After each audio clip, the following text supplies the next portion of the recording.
สวัสดีค่ะชื่อนางสาวทัศพรถิ่นฐานรหัสนักศึกษา631504108จะมาสาธิตสัญญาณนกหวีดและสัญญาณมือของผู้ตัดสินกีฬาฟุตบอลค่ะ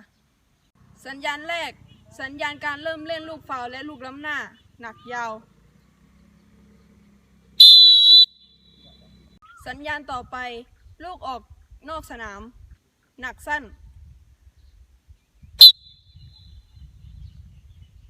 สัญญาณต่อไปเรียกผู้เล่นเตือนผู้เล่นเปลี่ยนตัวผู้เล่นหนักสั้นๆหมดครึ่งเวลาแรกหนักสั้นหนักยาวหมดครึ่งเวลาหลังหนักสั้น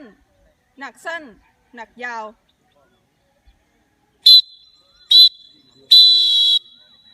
ลำดับต่อไปเป็นการเรียนรู้สัญญาณมือของผู้ตัดสินสัญญาณแรกสัญญาณการเริ่มเตะลำดับที่2ลูกฟาวล์ลำดับที่3ลูกออกลำดับที่4เตะจากประตูตั้งเตะประตูลำดับที่5เตะจากมุมเตะจากมุมสัญญาณที่6สัญญาณลูกได้เปรียบเล่นต่อไปสัญญาณสุดท้ายสัญญาณจุดโทษ